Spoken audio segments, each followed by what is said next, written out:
Sebab kami tahu ada jalan keluar dan ada jawaban Tuhan dari kebenaran firman-Mu. Terima kasih Bapa, terima kasih kami semua yang siap saat ini Tuhan memberikan hati, telinga, dan waktu kami yang terbaik untuk Tuhan.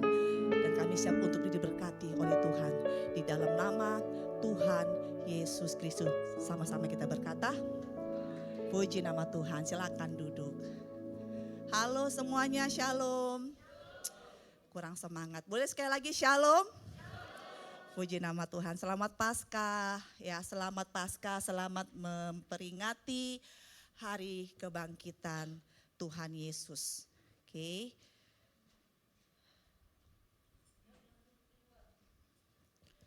Saudara siapa? Ya, siapa di sini yang percaya? Bukan percaya, siapa yang di sini yang rindu dan mau, ya, kalau saat kita di dunia ini sudah habis, kita masuk ke surga. Siapa yang mau? Saya pengen tahu dong. Jangan-jangan di sini nggak ada yang pengen masuk ke surga. Nggak ada ya di sini ya. Kalau ada misalnya Tuhan panggil, ada yang mau ke surga nggak? Orang-orang di sini. Yang angkat tangan cuma 1, 2, 3. Oh, yang angkat tangan jadi nggak mau ke surga ya kalau dipanggil Tuhan ya. Oke, kalau yang di sini saya tanya, kalau misalnya memang waktunya sudah habis, siapa yang memang punya kerinduan untuk masuk ke surga? Oke, yang di sini? Coba, takutnya ada yang ketinggalan nih Tuhan, nanti malaikat Tuhan catat namanya, oh tadi yang angkat tangan ini gitu. Ya, saya percaya bahwa bahkan keberadaan saudara dan saya ada di sini, pasti kita semua sama-sama punya kerinduan ya.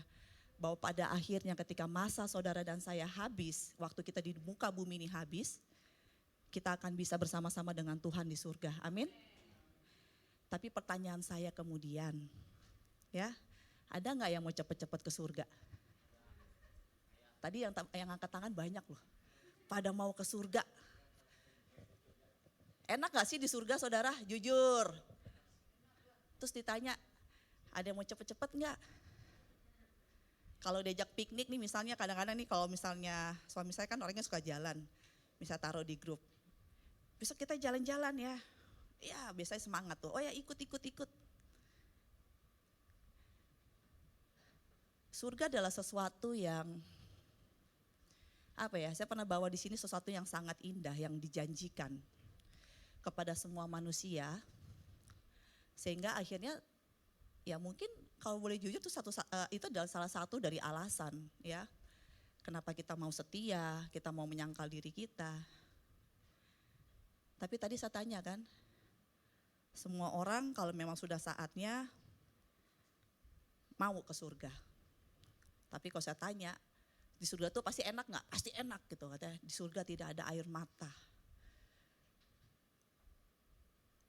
Tadi saya tanya, ada nggak yang mau cepet-cepet ke sana? Nggak ada yang angkat tangan. Padahal di sini di dunia ini hidupnya nggak enak loh, ya kan? Tiap bulan pusing bayar kontrakan, ya kan? Berantem sama pasangan mungkin, tersinggung sama anak, ya, terluka sama orang di samping kiri kanan, ya, disakiti. Tapi tetap aja ketika ditanya, udah mau ke surga? Di surga enak loh, nggak ada air mata. Kenapa kita lebih memilih untuk menderita? Kenapa kita memilih untuk lebih tersakiti di dalam dunia daripada kita happy dan senang di surga? Padahal dunia ini berat loh saudara, kerja keras, ya, banyak tuntutan, banyak penghakiman. Tapi kalau disuruh pilih, semuanya tetap mau milih di tempat yang gak nyaman ini dibandingkan ke tempat yang tadi wah mau gitu. Dan jawabannya saudara, ya, ini nggak ada suami saya, jadi saya nggak tahu nih gimana cara nyetir iPad supaya nyalanya lama. Saya gak gaptek, biasanya dia yang nyalain. Tapi karena dia nggak ada, jadi ini tiap berapa detik mati. Tiap berapa detik, jadi saya masukin password lagi apa, masukin pin. Jadi kalau agak kotak-katik sini, gara-gara saya nyalain lagi layarnya saudara. Ke-lock terus dia.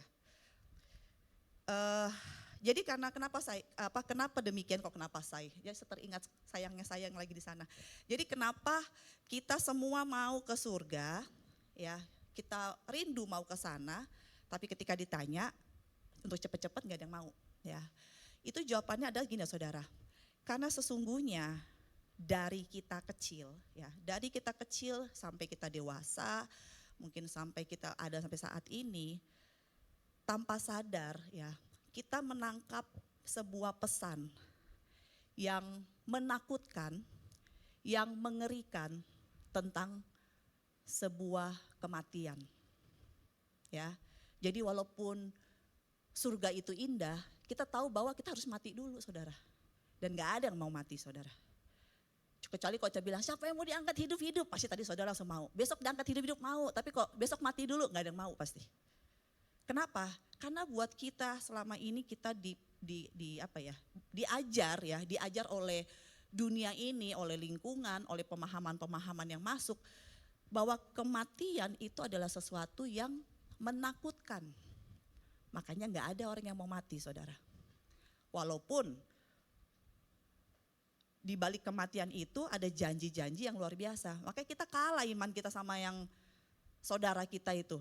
Di sana dijanjikan yang mulus-mulus aja mereka mau mati, saudara. Tadi saudara di sini nggak ada yang mau mati. Ada yang mau cepet-cepet dijemput, nggak ada yang mau.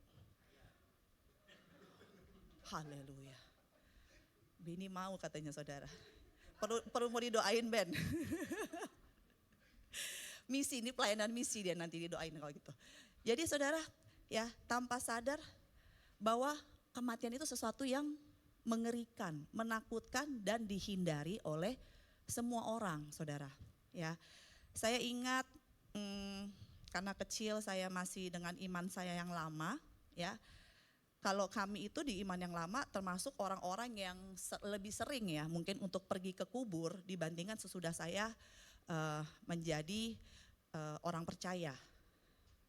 Kenapa? Karena mungkin kepercayaan saya yang lama mengajarkan bahwa kami misalnya masih bisa berkomunikasi dengan orang-orang yang sudah mati, ya. Jadi ketika biasanya kami ke kubur, ada kakak-kakak saya yang sudah lebih dulu dipanggil Tuhan, biasanya di situ kami bisa ngomong sama tanah kuburan, halo gini, karena kami merasa bahwa iman kami yang lama mengajarkan bahwa kami masih bisa berkomunikasi dengan mereka, ya.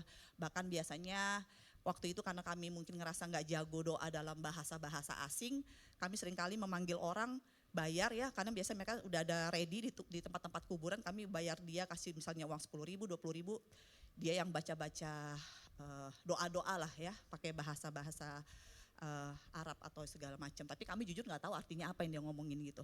Karena kami ngerasa dulu kan diajarkan kalau doa pakai bahasa itu lebih didengar sama Tuhan.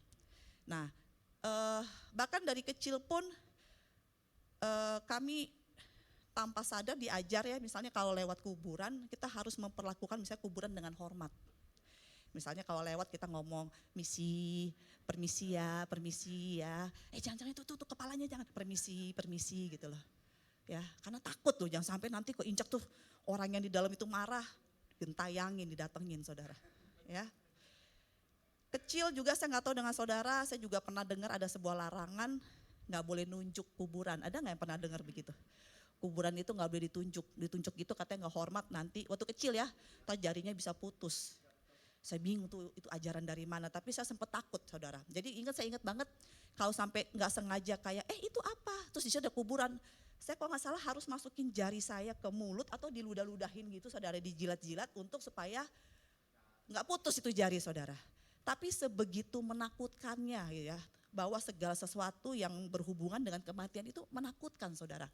Ya, makanya orang nggak ada yang mau bangun rumah di sebelah kuburan saudara. Ya, kuburan itu tempat orang-orang di mana mengalami kematian merupakan sesuatu yang kayak apa ya, hawanya aja nggak enak gitu. Ya, dan saudara, tuh kan mati lagi dia. Itulah kenapa tadi saya bilang karena hal-hal yang menakutkan ini, makanya akhirnya kita semua tuh penasaran ya, seringkali manusia tuh penasaran dan ingin tahu banyak tentang dunia kematian yang terkadang tuh masih seperti apa ya, sebuah misteri ya, mungkin selama ini ada orang-orang yang mempunyai kesaksian ya, yang pernah dibawa ke dunia alam mati atau kemana. Tapi saya selalu berkata sama teman-teman saya, atau sama orang-orang yang bertanya bahwa kesaksian itu boleh, kesaksian itu baik, itu penting. Tetapi belum tentu kesaksian itu adalah sebuah kebenaran. Jadi kita tidak bisa mengandalkan iman kita berdasarkan sebuah kesaksian dari orang lain. Karena iman itu dasarnya haruslah firman Tuhan. Ya, tiap orang bisa mengalami banyak peristiwa yang berbeda-beda, itu kesaksian mereka. Tapi bukan berarti itu adalah sebuah satu-satunya kebenaran. Ya, karena orang mungkin bisa, wah misalnya angkat Pak Gun, wah itu tiba-tiba Pak Gun punya penglihatan, oh dunia orang mati atau apa seperti ini. Apakah hal yang sama akan diperlihatkan Tuhan? Itu nggak tahu. Karena itu bisa jadi hanya pribadi untuk Pak Gun aja, ya, saudara ya. Dan semua agama, saudara, semua agama di dunia ini berusaha, ya, berusaha untuk bisa menjawab pertanyaan-pertanyaan mengenai kematian, saudara. Karena hal ini sesuatu yang kayak apa ya?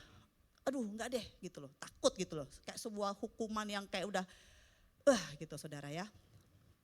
Nah, saudara, kita tahu bahwa kematian itu adalah sesuatu yang punya kekuatan yang sangat dahsyat, saudara. Ya, kenapa? Karena dia nggak pernah pandang siapa dirimu, ya, betapa hebatnya kamu, ya. Kita tidak ada yang bisa menghindari apa yang namanya kematian, ya. Nggak peduli kamu itu siapa, anaknya siapa, ya, duitnya ada berapa banyak di tabungan, ya kan, seberapa gantengnya, seberapa cakepnya, bahkan wah mungkin seberapa pinternya dengan banyak gelar di belakang namanya. Tidak ada saudara satupun dari kita yang bisa menghindari kematian. Dan itu membuat kematian itu ternyata punya kuasa atas hidup saudara dan saya. Dia punya kemampuan untuk mengontrol kita, saudara. Karena ternyata tanpa sadar, ya, karena untuk menghindari kematian kita bisa melakukan berbagai cara, ya, berbagai cara untuk menghindari hal-hal itu, saudara. Dan di sisi lain, saudara, ya, selain tidak ada yang bisa menghindarinya, tidak ada yang bisa menolaknya, tidak ada siapapun yang bisa melawan kematian, ya. Tidak ada yang bisa ngumpet dari kematian. Gak ada kematian datang terus dia bilang, tunggu ada kematian, gue ngumpet dulu biar di kematian. Gak ada, saudara. Dimanapun engkau berada, kematian itu bisa mencari engkau, saudara. Gak bisa dihindari, saudara. Ya. Dan yang lagi, kematian juga gak bisa ditolak, ya.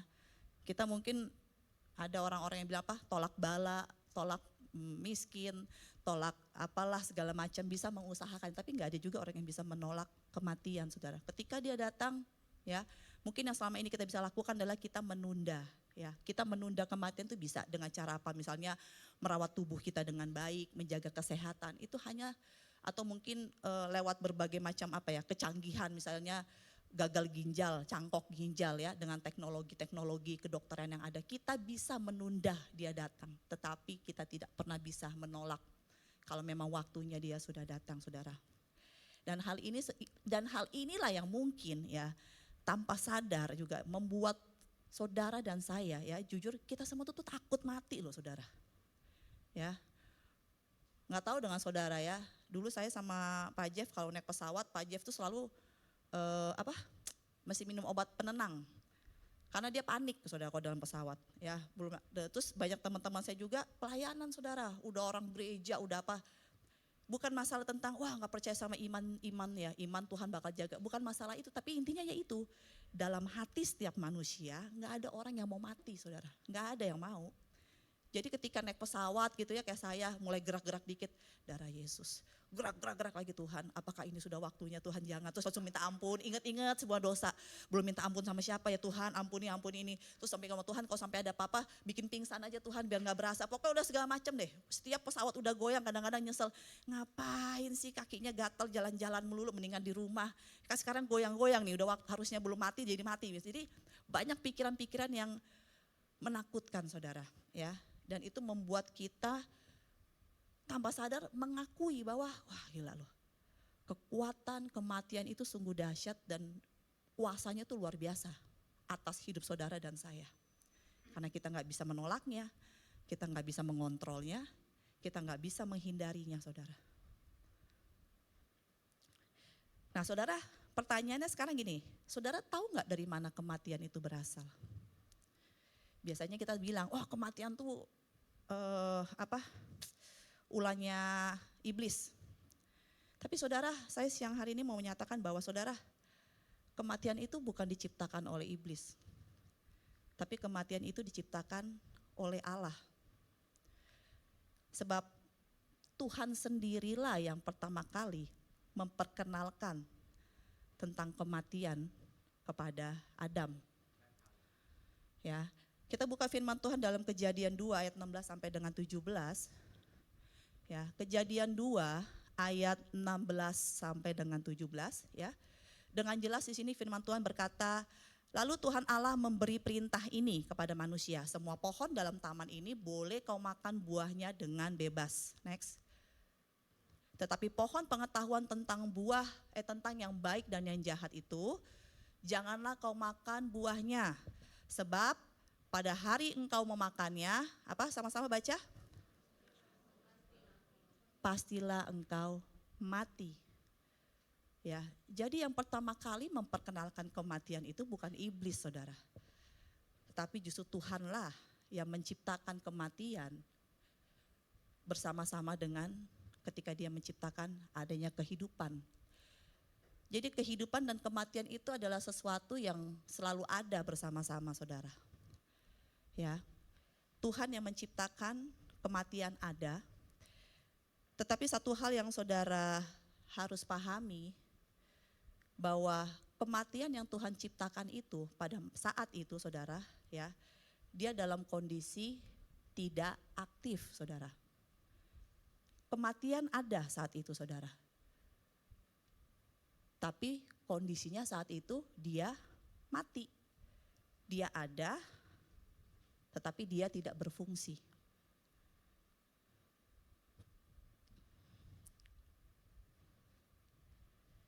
Jadi saudara, kapan kematian itu mulai hidup?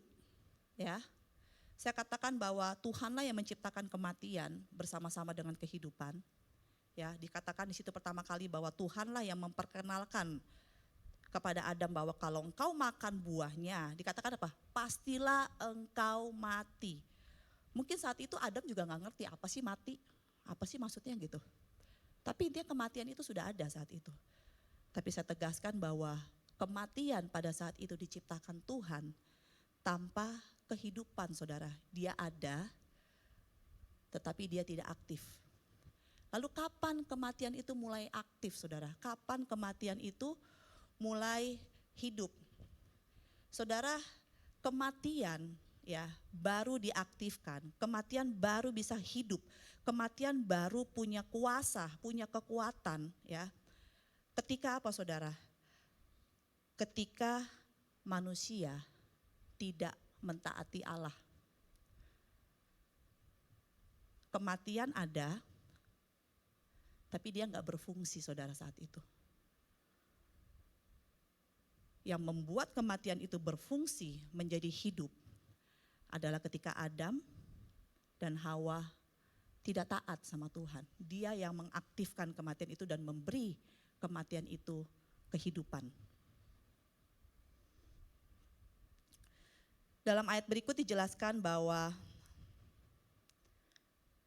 apakah yang memberi kuasa kepada kematian? 1 Korintus 15 ayat 55 sampai dengan 56. Dengan jelas lalu jadi kuasa dari kematian yang tadi kita bahas begitu luar biasa. Kuasa kematian yang tadi dikatakan tidak bisa dielakkan, tidak bisa dihindari, tidak bisa ditolak, bahkan menguasai dan mengontrol hidup kita, berkuasa atas hidup saudara dan saya. Dari mana sih? Mungkin kita yang mengaktifkannya ya ketika kita tidak tahu. Tapi dari mana dia punya kekuatan itu, saudara? Ya, 1 Korintus 15 ayat 55 dengan jelas mengatakan gini ya. Paulus mengatakan gini, hai maut, di manakah kemenanganmu? Hai maut, di manakah sengatmu? Lalu dikatakan apa, saudara, berikutnya? Sengat maut ialah dosa dan kuasa dosa ialah hukum Taurat. Saudara tahu sengat ya? Tahu nggak sengat, saudara? Ada yang nggak tahu nggak? Saya akan jelaskan sengat. Jangan sampai kita kadang-kadang baca firman Tuhan nggak tahu, mungkin kata-kata sengat, anak-anak muda mungkin masih nggak tahu. Sengat itu, saudara, seperti sebuah apa ya, yang bisa apa ya, sengat itu misalnya biasanya adanya sama siapa ya, sama lebah, sama binatang-binatang yang berbisa saudara ya. Jadi itu adalah cara mereka untuk membunuh lawan mereka ya dengan menggunakan sengat itu saudara. Ya mungkin kalau saudara tahu lebah ya atau tawon ya, kita suka ngomong aduh disengat sama lebah itu kita kayak ditusuk lalu dia memindahkan racunnya itu loh. Racun yang ada dalam tubuhnya kepada orang atau hal-hal yang dianggap sebagai musuh. Dan dikatakan dengan jelas di sini bahwa apa? Bahwa sengat maut atau kematian, senjatanya maut, kekuatan daripada maut, kekuatan dari kematian itu ialah apa saudara? Dosa. Jadi kalau saudara tanya, wih tadi dosa tuh hebat banget ya Bu. Dosa itu ternyata powerful ya, karena nggak ada satupun mau presiden, mau raja, mau apa, mau punya uang berapa T ya, nggak ada yang bisa ngelawan dia, nggak ada yang bisa menolak dia ya. Mau makan ginseng harga ratusan juta, MM-an buat perpanjang umur. Saya pernah baca waktu itu orang sempet yang masa ini ya, bukan setelah masa-masa Alkitab. Ada satu orang biksu kalau nggak salah. Dia dikatakan sebagai manusia tertua dengan umur 130 berapa saudara. Itu kondisinya saudara, aduh udah tinggal tulang sama kulit saudara. Tapi memang dia bertahan hidup sampai 130 tahun berapa gitu. Udah kayak tengkorak gitu, biksu di daerah Tibet atau daerah mana gitu. Ya, mau betapa salehnya, bahkan orang mungkin dia menjauhkan diri dari segala macam, dia ngurung gak boleh kena pengaruh-pengaruh segala sesuatu yang dia hindari. Tapi dia tidak akan pernah bisa menghindari kematian saudara atau menghindari maut ya. Dan kekuatan yang luar biasa yang dimiliki oleh maut saudara, itu semua berasal dari dosa.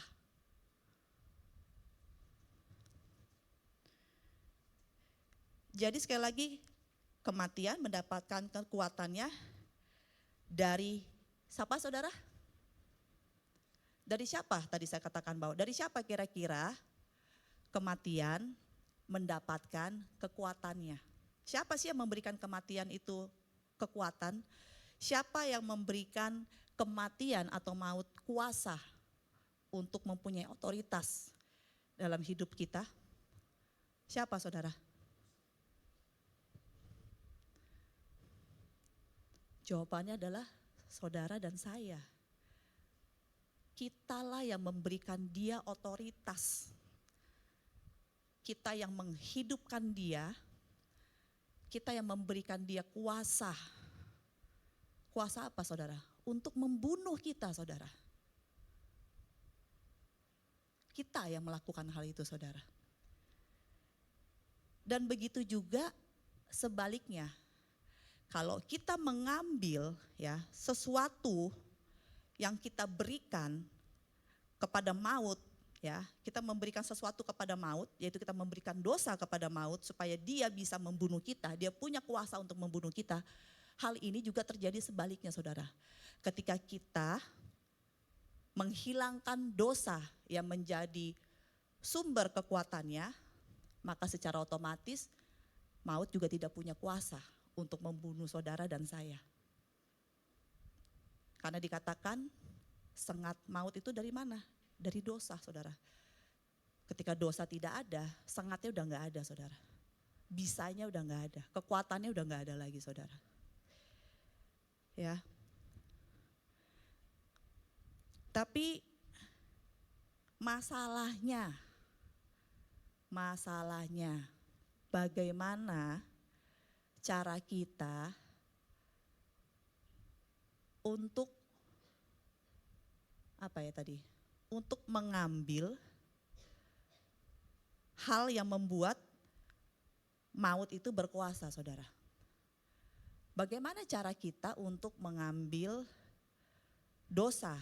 Bagaimana caranya untuk kita untuk tidak melakukan dosa? Karena dosa yang kita lakukan itu adalah ternyata membawa dampak, memberikan kekuatan kepada maut untuk membunuh kita. Saya ngomongnya agak bolak-balik gak apa-apa ya, supaya saudara juga mudah, karena saya juga lagi gini saudara ya. Bagaimana caranya saudara? Karena saudara dan saya kita bukankah disebut sebagai pendosa?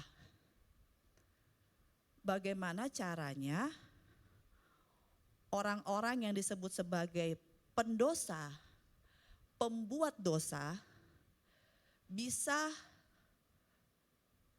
meniadakan dosa yang membuat dan memberi kekuatan kepada maut atau kematian untuk mengganggu hidup kita, untuk menghabisi kita. Gimana caranya, saudara?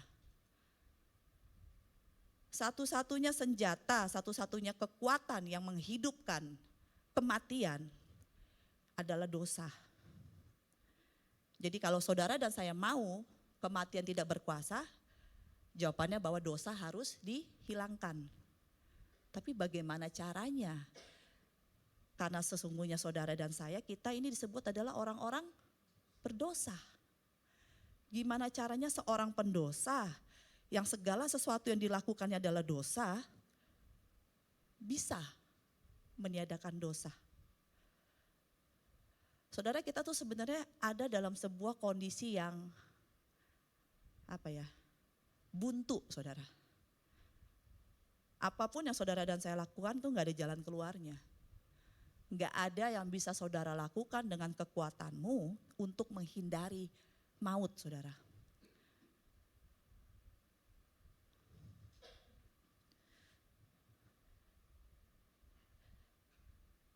Dikatakan Tuhan berfirman kepada manusia bahwa pada saat engkau memakan buah itu, pastilah engkau akan mati. Siapa yang mati di situ, saudara? Yang harus mati? Manusia. Karena Tuhan berfirman sama manusia. Tuhan gak berfirman pastilah engkau akan mati sama malaikat-malaikat. Ya, Tuhan gak berfirman pada saat engkau memakannya engkau akan mati kepada domba, sapi, kerbau. Enggak, saudara. Dia berfirman kepada manusia. Dan Tuhan setia dalam setiap firman-Nya, saudara. Ketika dia berkata kepada manusia, kalau engkau memakan buah itu, pasti engkau akan mati.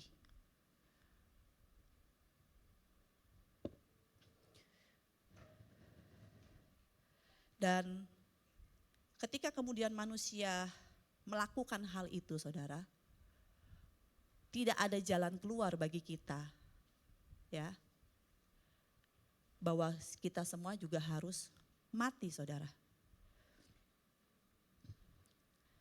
Tapi saudara,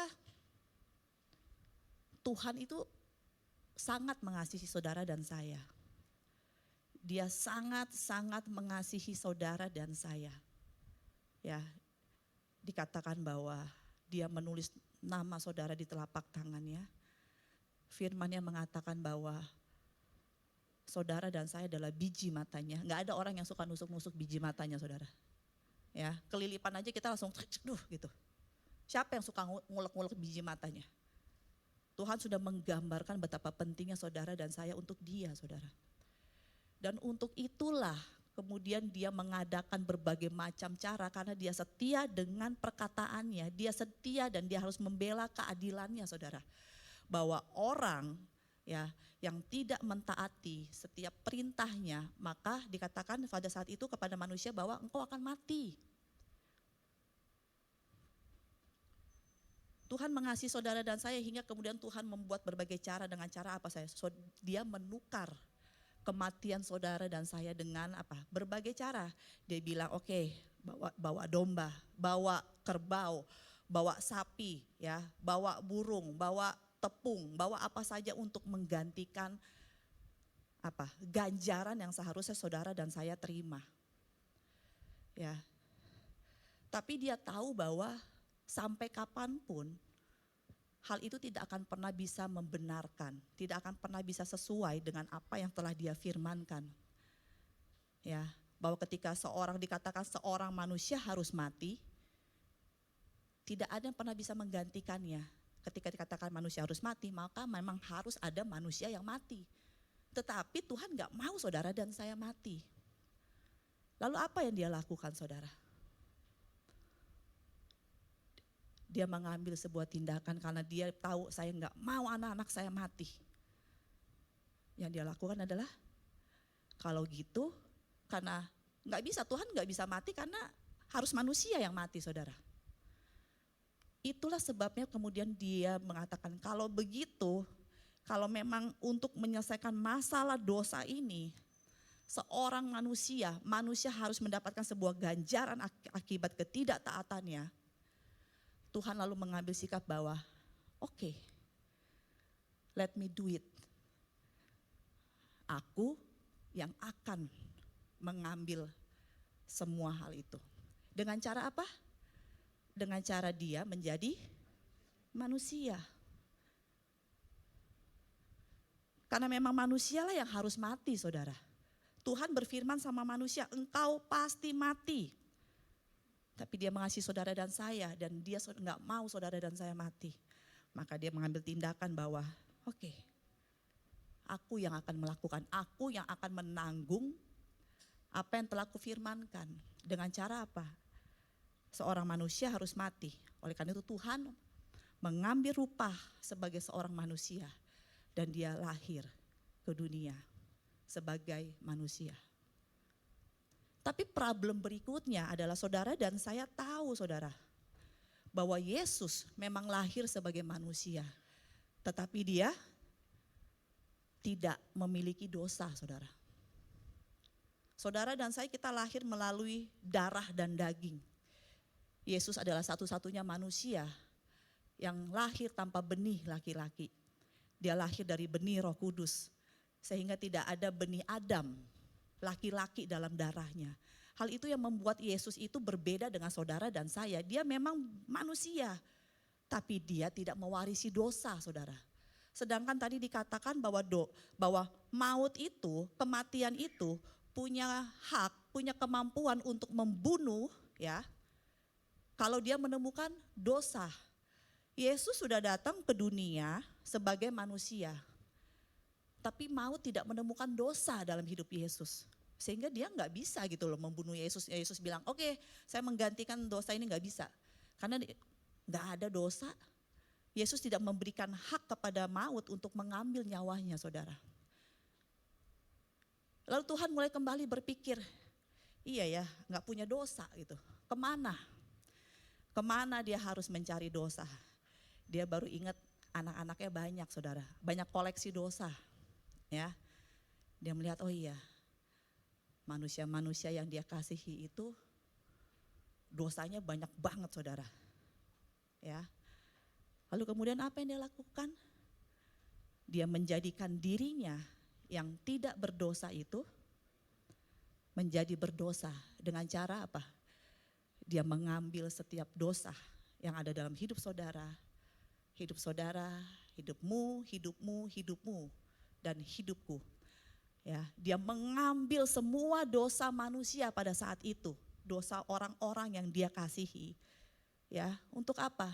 Lalu dia tempatkan, dia taruh semua dosa saudara dan saya ke dalam dirinya. Supaya apa? Supaya maut punya kuasa atas dirinya. Supaya maut bisa membunuh dia. Ya. Coba buka Ibrani 2, saudara.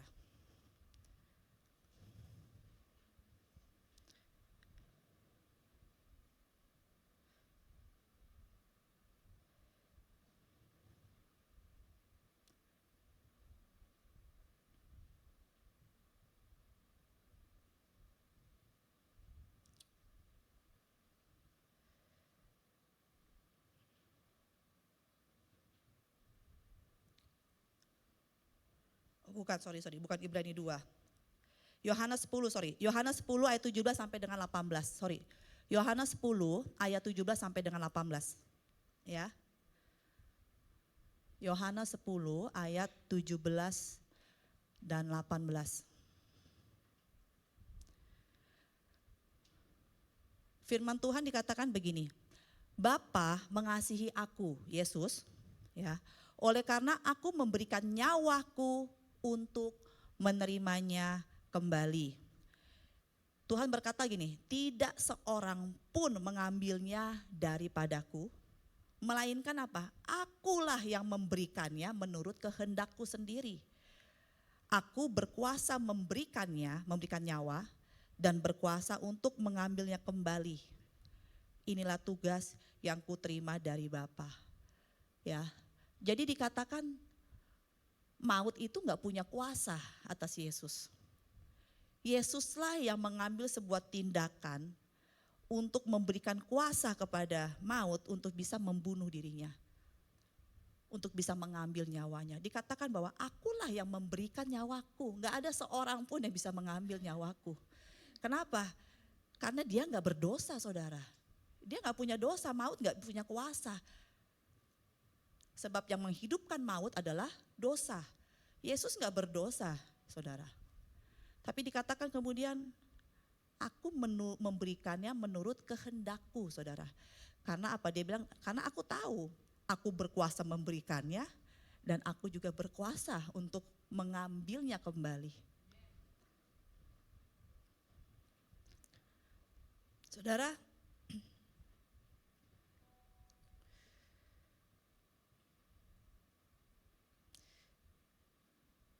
inilah mungkin yang seringkali mengganggu pikiran saudara dan saya, bahwa bagaimana nanti kalau saya mati gitu ya, bagaimana ketika saya ada dalam dunia orang mati ya. Saya seringkali pribadi juga sering, orang mati itu kayak apa ya? Kayak tidur kah? Terus dilupakan kah? Apa sih rasanya seperti apa? Tapi tadi saya katakan di awal bahwa kematian itu adalah suatu hal yang menakutkan, saudara.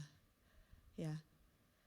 Tapi saudara, dikatakan saudara di sini bahwa Yesus Kristus itu datang ya dengan sukarela untuk mengambil semua dosa yang ada dalam hidup saudara dan saya, ya, menggantikan saudara dan saya dengan satu tujuan.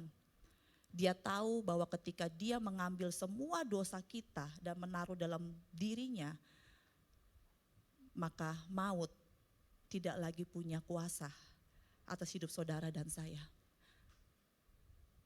Kondisi yang terjadi saat ini dengan apa yang Yesus lakukan adalah gini, saudara. Kita tidak lagi berjuang untuk melawan kematian agar kematian itu bisa terus menahan kita di dalam kubur. Tetapi setelah apa yang Yesus lakukan, yang terjadi adalah bagaimana justru kematianlah yang sedang berjuang untuk tetap menahan orang-orang yang telah mati itu ada dalam kubur. Kenapa? Karena kuasanya udah gak ada, saudara. Kekuatannya udah dipatahkan dengan apa yang telah Yesus lakukan, saudara. Ya. Jadi mari katakan sama-sama, kunci untuk menghancurkan maut adalah dengan cara mencabut atau mengambil kuasa yang dimilikinya. Yuk, kunci untuk menghancurkan maut adalah apa saudara? Mengambil dan mencabut kuasa yang dimilikinya. Ya, lalu sama-sama katakan bahwa kunci untuk menghancurkan kuasa maut adalah dengan menghancurkan apa yang harus dihancurkan? Nggak mudeng ya? Apa yang harus dihancurkan agar maut kehilangan kuasanya, saudara? Dosa.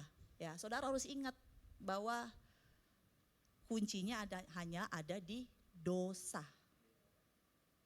Ya, hanya ada di dosa. Ya. Oleh karena itu, saudara,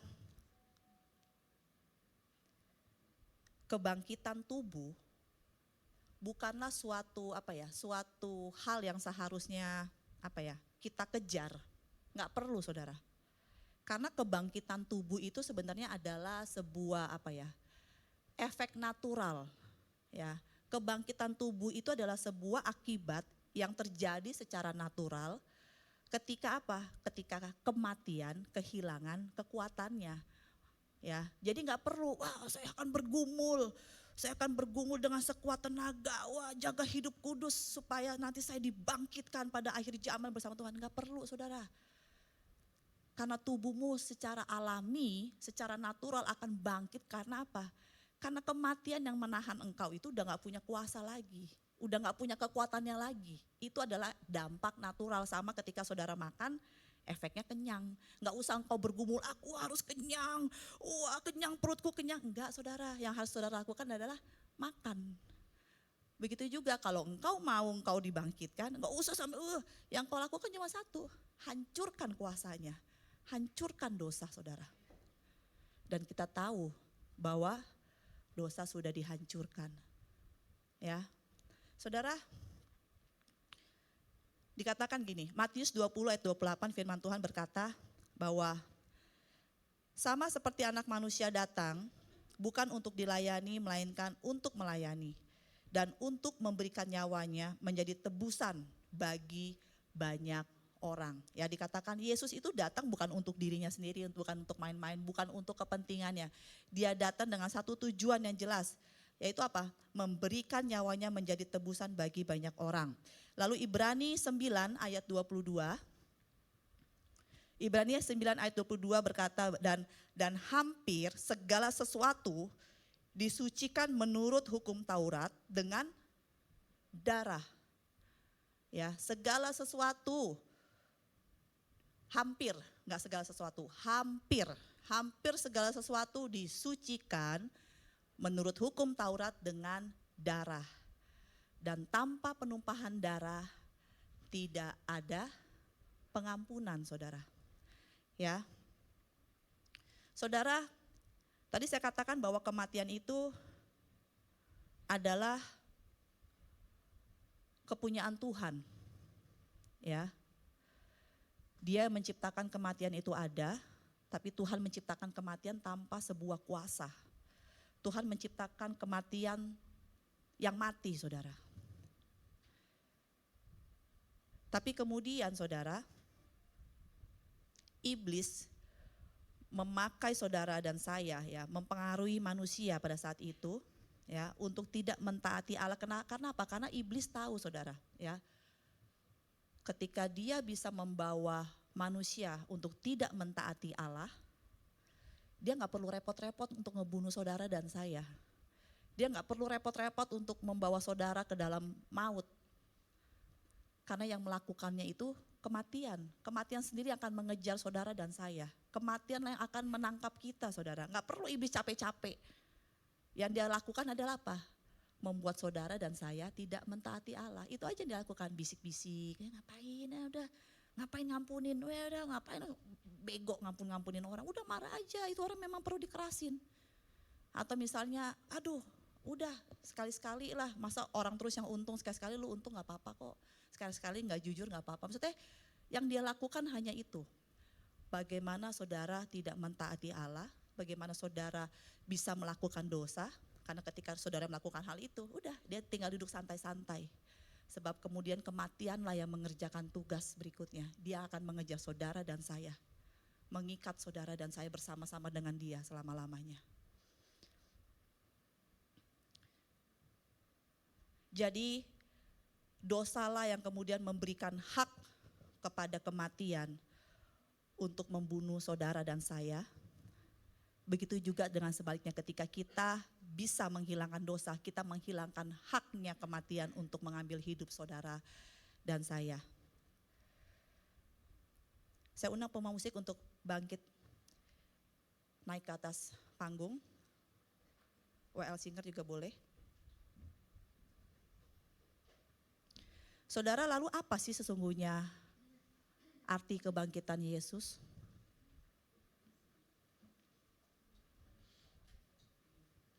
Kalau tadi saya katakan bahwa kuasa daripada dosa itu berasal daripada, kuasa daripada kematian berasal daripada dosa. Dan dosa itu memberikan kematian sebuah kuasa untuk membunuh saudara dan saya. Maka kebangkitan Yesus, saudara, adalah sebuah bukti bahwa masalah yang selama ini timbul karena dosa itu sudah selesai, saudara. Karena kebangkitan Yesus adalah bukti bahwa kekuatan atau kuasa dosa itu telah dipatahkan. Bahwa kekuatan atau sengat maut itu telah ditiadakan, saudara. Itu adalah pesan dari apa yang Yesus lakukan melalui kebangkitannya. Saudara bayangin gak kalau Yesus gak bangkit? Apa yang bisa kita harapkan, saudara, atas hidup ini?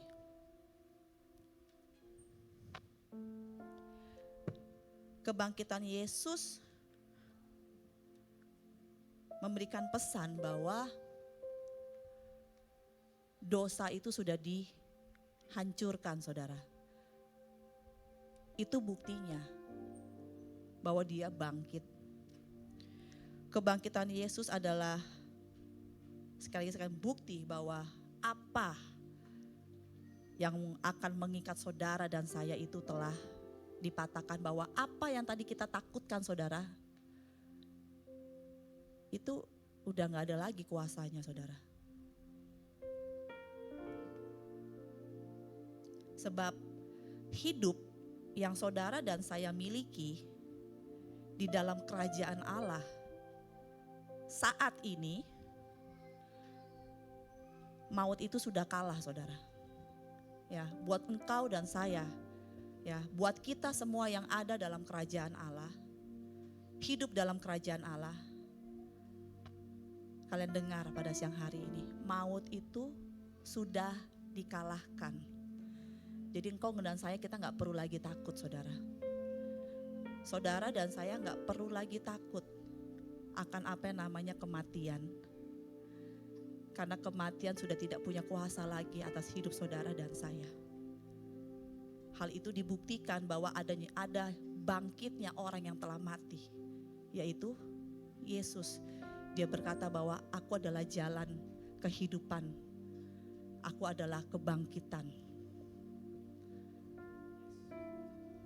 Barang siapa ada di dalam aku, dia akan hidup. Walaupun mungkin orang melihat dia sudah mati, tapi Yesus bilang akulah kehidupan. Dia membuktikan ya, saudara, dengan dia hidup, saudara, dari kematian. Sehingga dengan iman percaya kita, saudara, kita bisa kembali berkata kepada maut yang kita takuti tadi, ya, kepada kematian yang kita coba hindari, kepada kematian yang kita gemetar. Dengan iman percaya kita saat ini, kita bisa berkata, hai maut, weh, maut, ya, di mana kemenanganmu? Hai maut, di mana kekuatanmu? Hai maut, di mana sengatmu? Mana? Karena apa yang memberikan maut itu punya kekuatan, itu sudah dipatahkan, sudah dikalahkan. Saya berasa bahwa kematian adalah sesuatu atau puncak yang paling ditakuti oleh semua orang. Tetapi apa yang paling mengerikan yang kita paling takuti, Yesus berkata pada siang hari ini, aku telah menang. Yesus telah menang. Tidak ada lagi hal yang perlu engkau takutkan dalam hidup ini, saudara. Ya, gak ada lagi, saudara. Karena semua dosamu yang seharusnya membuat engkau mati, itu Yesus sudah ambil semua, saudara. Dia ambil, dia taruh dalam dirinya. Dan dia menjadi korban untuk satu kali dan untuk selama-lamanya. Sehingga saudara dan saya dalam iman kita percaya bahwa hidup kita sudah benar, saudara. Kita dibenarkan bukan karena perbuatan. Kita menjadi benar, kita lepas dari kuasa kematian karena ada Yesus dalam hidup saudara dan saya. Itu makna daripada kebangkitannya, saudara. Dia membuktikan bahwa segala hal yang paling menakutkan untuk manusia, ya.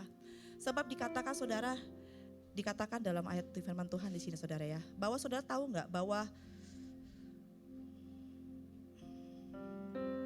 nih, Ibrani 2 ayat 14-15 ya. Coba buka Ibrani 2 ayat 14 sampai dengan 15. Ya, ini firman Tuhan yang ternyata dikatakan gini, karena anak-anak itu adalah anak-anak dari darah dan daging. Ya, saudara dan saya dikatakan adalah darah dan daging. Maka ia, Yesus, juga menjadi sama dengan mereka, menjadi sama dengan kita. Dan mendapat bagian dalam keadaan mereka. Ya, supaya oleh kematiannya ia memusnahkan dia, yaitu iblis yang berkuasa atas maut. Dan supaya dengan jalan demikian ia membebaskan mereka, ya, manusia, membebaskan saudara dan saya, apa? Yang seumur hidupnya. Coba tampilkan firman Tuhannya, Ibrani 2 ayat 15. Ibrani 2 ayat 15. Saya mau saudara baca, ya, karena kalau saya yang baca, saudara cuma terima mentah-mentah, kayaknya terlalu, saudara kayak menganggap gampang kebenaran firman Tuhan. Ada orang di LCD, Ibrani 2 ayat 15.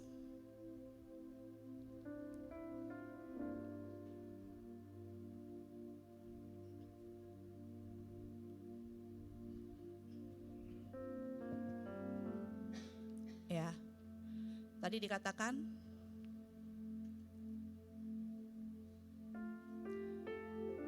karena anak-anak itu adalah anak-anak dari darah dan daging, maka ia juga menjadi sama dengan mereka dan mendapat bagian dalam keadaan mereka, supaya oleh kematiannya ia memusnahkan dia, yaitu iblis yang berkuasa atas maut.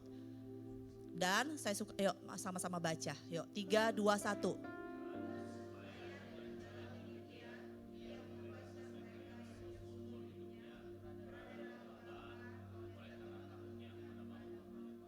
Firman Tuhan dengan jelas di sini berkata bahwa membebaskan saudara dan saya, membebaskan semua manusia yang seumur hidupnya berada dalam perhambaan, ya, perhambaan oleh karena apa? Takut sama kematian, ya. Jadi nggak usah bohong lah, ada yang bilang saya nggak takut mati, saya nggak takut mati. Nggak usah bohong saudara, ini firman Tuhan yang berkatakan, saudara dan saya kita diperhamba oleh rasa takut akan kematian. Ya.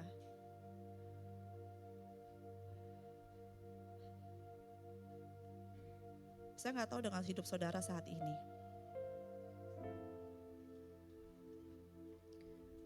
Tapi ada sebuah peristiwa terjadi di mana dalam Matius 27 ayat 50 sampai dengan 53.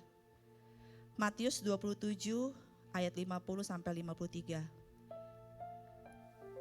Yesus berseru pula dengan suara nyaring, lalu menyerahkan nyawanya. Dan lihatlah yang terjadi saudara. Dikatakan tabir bait suci terbelah dua dari atas sampai ke bawah. Dan terjadilah gempa bumi dan bukit-bukit batu terbelah. Dan apa saudara? Saudara baca apa? Dan apa? Kuburan-kuburan terbuka. Kuburan itu tempat apa saudara? Tempat orang mati. Bahkan sebelum Yesus bangkit, ketika dia sudah menanggung dosa, ini adalah bukti bahwa kuasa dosa atas maut saudara sudah dipatahkan. Ketika dia menyerahkan nyawanya saat itu juga terjadi saudara. Kuburan-kuburan terbuka. Kematian gak bisa lagi menahan orang-orang percaya yang ada di dalamnya saudara. Saat itu juga bahkan sebelum Yesus bangkit. Dikatakan apa? Dan banyak orang kudus yang telah meninggal bangkit pada saat itu saudara. Saya gak tahu siapa. Mungkin ada Musa, mungkin ada nabi-nabi yang udah mati, siapa aja. Daud mungkin kuburannya terbuka dan mereka bangkit saudara. Karena apa yang menahan mereka, kekuatan yang menahan mereka ada dalam kubur telah dipatahkan. Saya berharap kebenaran firman ini bisa memerdekakan saudara dan saya. Amin. Bahwa wow, luar biasa loh apa yang Yesus lakukan buat saudara dan saya. Saudara dan saya kita tuh benar-benar dikatakan hidup karena apa yang dia telah perbuat. Amin. Amin saudara.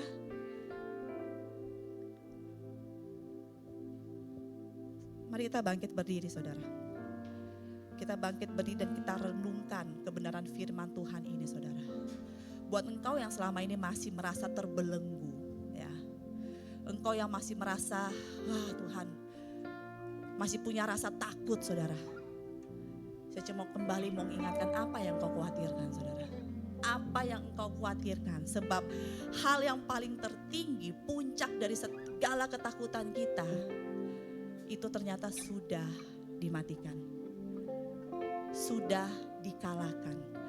Saudara boleh katakan sama orang kiri kanan saudara, "Weh, aku sudah bebas loh ternyata." Yuk ngomong saudara, ngomong coba, colek, ayo 5 orang. Aku bebas. Lagi katakan aku bebas saudara. Aku adalah orang yang bebas. Tidak ada kematian, tidak ada kutuk, tidak ada maut, ya, tidak ada sakit penyakit dan bisa ya menahan engkau untuk ada tetap dalam kematian.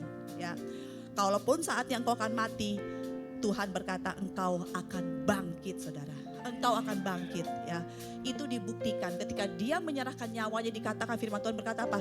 Kubur-kubur terbuka saudara. Kematian kehilangan kuasanya. Amin saudara. Saat ini kita katakan kematian, hai maut, di manakah sengatmu? Hai maut, di manakah kekuatanmu? Kami katakan pada siang hari ini bahwa engkau tidak berkuasa atas hidup kami. Sakit penyakit mungkin ada, tapi kami berkata engkau tidak berkuasa atas hidup kami. Ya, masalah penderitaan atau apapun mungkin engkau ada, tapi kami katakan engkau tidak berkuasa atas hidup kami. Kenapa? Sebab saat ini melalui kebenaran firman Tuhan kita kembali teguhkan bahwa saudara dan saya, kita adalah orang-orang yang telah dibebaskan. Amin. Amin. Puji nama Tuhan saudara. Saudara dan saya, kita adalah orang-orang yang telah dibebaskan. Saudara dan saya, kita adalah orang-orang merdeka. Kita bebas saudara. Saudara dan saya bebas. Tidak ada kematian lagi yang bisa mengikat saudara dan saya. Amin. Haleluya.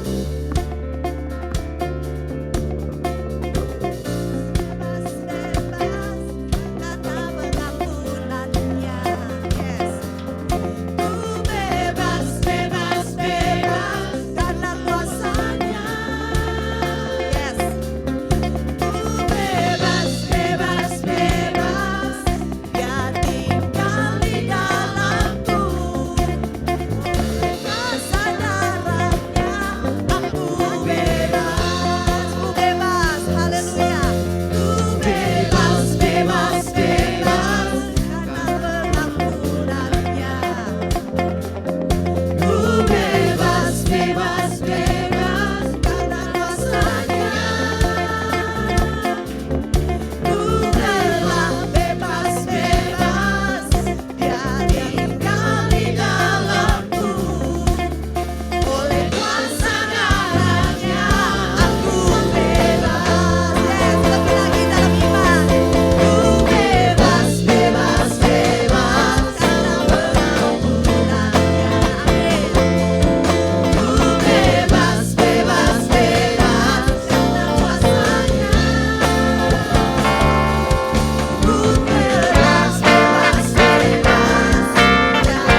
meraih kemenangan selalu ada dalam hidup saudara dan saya. Amin.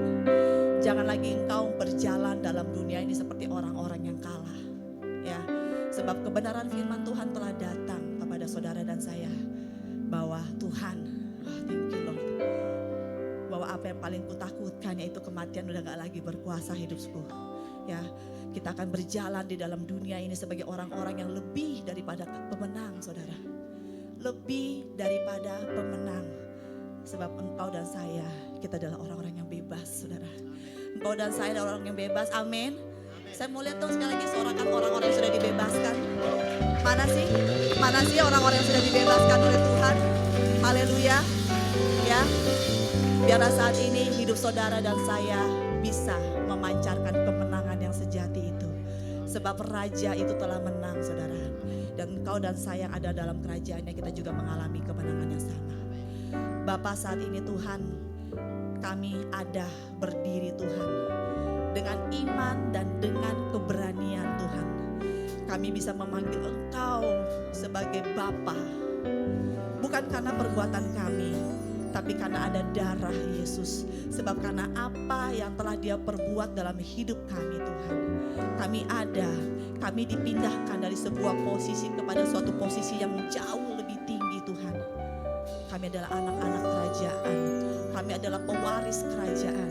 Kami adalah orang-orang yang sudah ditentukan untuk menang. Kami adalah orang-orang yang tidak lagi diperhamba oleh ketakutan Tuhan. Oleh karena itu bangkitkan iman percaya kami Tuhan. Biar kebenaran firman ini Tuhan terus ada dalam kehidupan kami. Dan kami bisa membagikan kehidupan yang telah Engkau berikan kepada orang-orang yang mungkin masih terikat di luar sana Tuhan. Karena begitu banyak Tuhan orang-orang di luar sana yang masih dipenuhi oleh ketakutan akan kematian. Dan biarlah kami yang mempunyai kehidupan yang sejati itu Tuhan, bisa memberikan kehidupan itu kepada orang lain Bapa. Sebab itulah arti dari kebangkitan-Mu Tuhan, untuk membuktikan bahwa maut telah dipatahkan. Haleluya Yesus, haleluya Tuhan. Mari saudara-saudara saat ini angkat tangan kita di hadapan